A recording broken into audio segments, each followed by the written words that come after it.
Understanding the Spring Equinox and Abib. Introduction.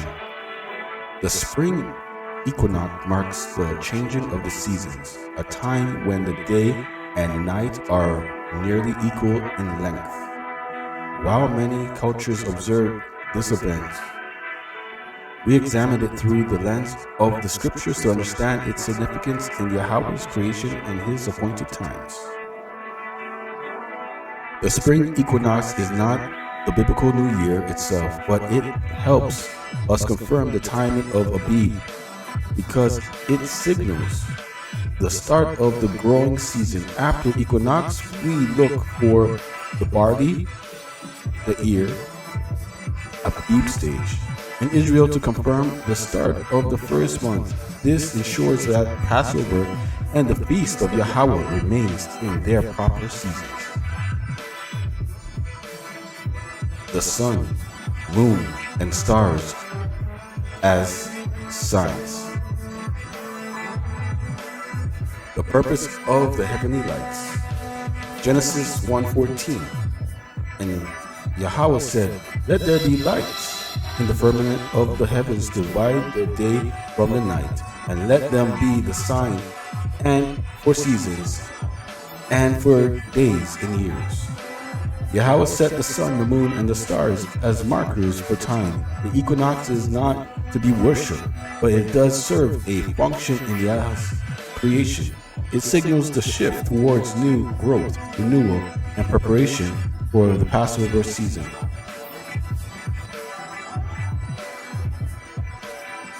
Precepts.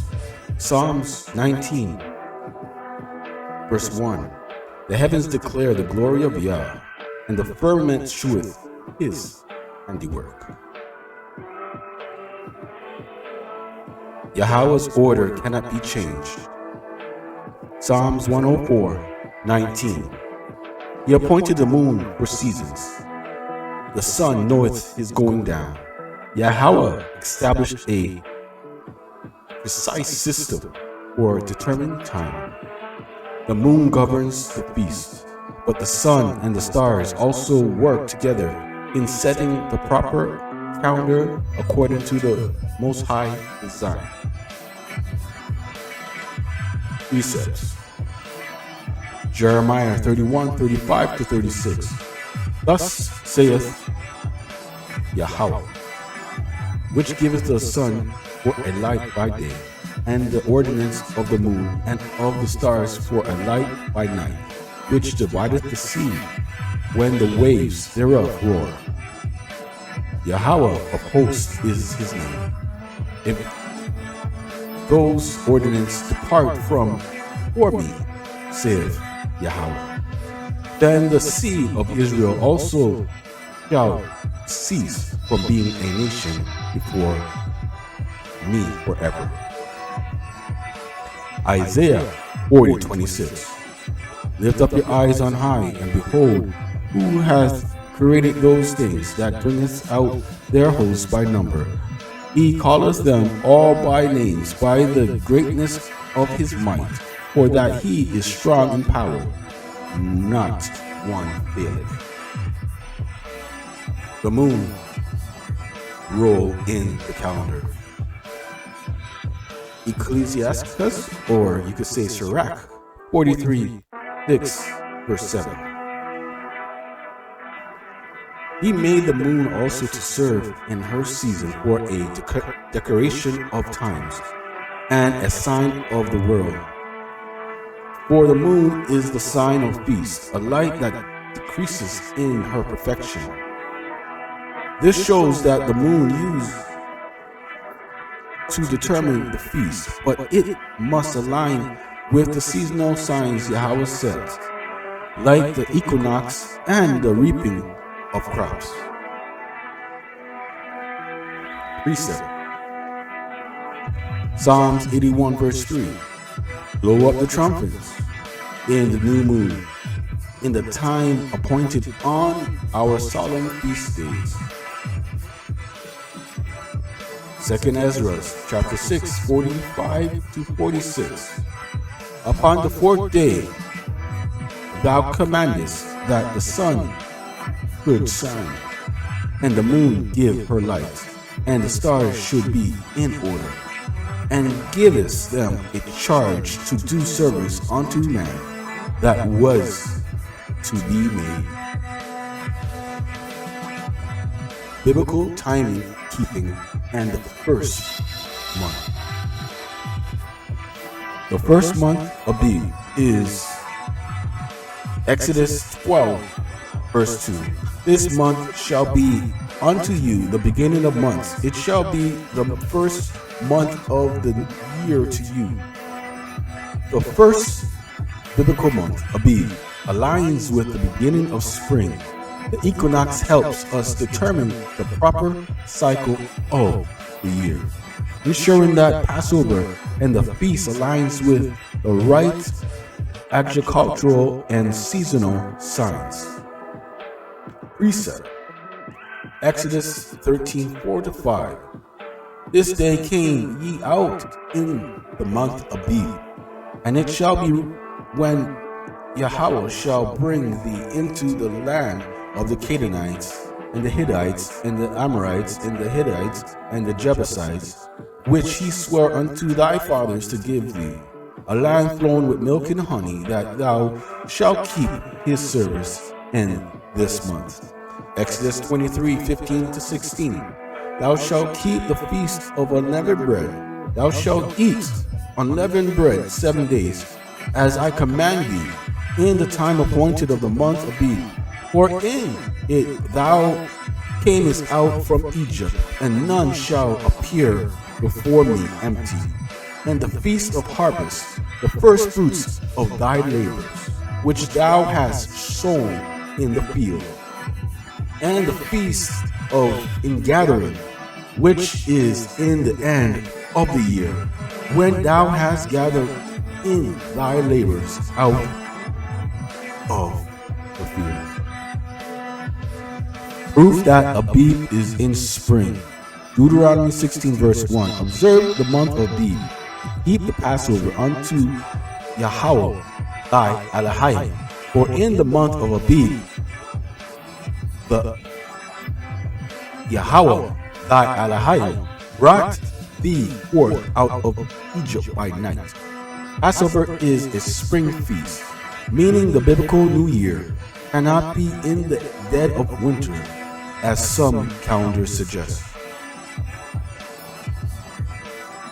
Precepts: Leviticus 23:5-6.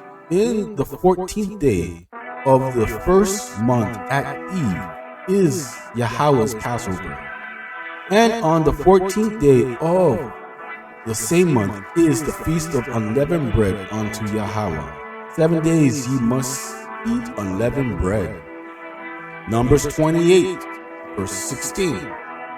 And in the 14th day of the first month is the Passover of Yahweh.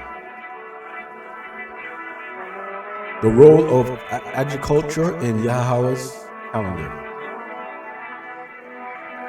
Exodus chapter 9:31-32. And the flax and the barley was smitten, for the barley was in the ear, and the flax was boiled. 32. Verse 32. But the wheat and the rye were not smitten, for they were not grown up. This passage proves that during the plagues in Egypt, the barley was already reaped in the ear, confirming that Abib is connected to the spring growing season. Precept: Leviticus chapter 2 verse 12-16. As for the oblation of the first fruits, ye shall offer them unto Yahweh, but they shall not be burnt on the altar for a sweet savor. And every oblation of thy meat offering shalt thou season with salt. Neither shalt thou suffer the salt of the covenant of thy Yahweh to be lacking from thy meat offering. With all thine offerings thou shalt offer salt. And if thou offer a meat offering of thy first fruits unto Yahweh, Thou shalt offer for the meat offering of thy firstfruits green ears of corn, dried by the fire, even corn beaten out of full ears. And thou shalt put oil upon it, and lay frankincense thereupon. It is a meat offering, and the priest shall burn the memorial of it, part of the beaten corn thereof, and part of the oil thereof, with all the frankincense thereof. It is an offering made by fire unto Yahweh. Ruth, chapter 1, verse 22. So Naomi returned, and Ruth the Moabitess, her daughter-in-law, with her, which returned out of the country of Moab, and they came to Bethel in the beginning of barley.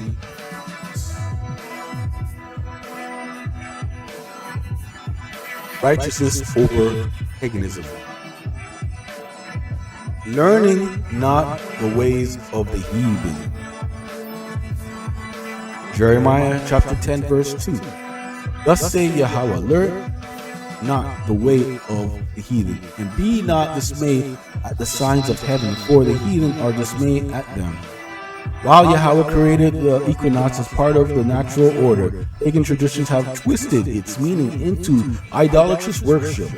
We must discern Yah's truth from falsehood and not adopt customs that dishonor him. Warning against pagan feasts. Leviticus 18 verse 3. After the doings of the land of Egypt, wherein ye dwelt, shall ye not do? And after the doings of the land of Canaan, whither I bring you, shall ye not do? Neither shall ye walk in their ordinance. Nations without history have celebrated the equinox with fertility rites and false worship. Yah's people are commanded to follow his feasts, not the customs of the nations. The feasts of Yahweh are set. Leviticus 23 verse 4. These are the feasts of Yahweh, even holy convocation, which ye shall proclaim in their seasons. The Most High already established which feasts we should observe, and they align with the proper times he set in creation. Questions and answers. Number 1. What does equinox signify in Yahweh's creation? Answer. It marks the balance between the day and night, helping determine the biblical new year and seasons, but it is not to be worshipped. Number 2. How do we distinguish Yah's timekeeping from pagan traditions? Answer.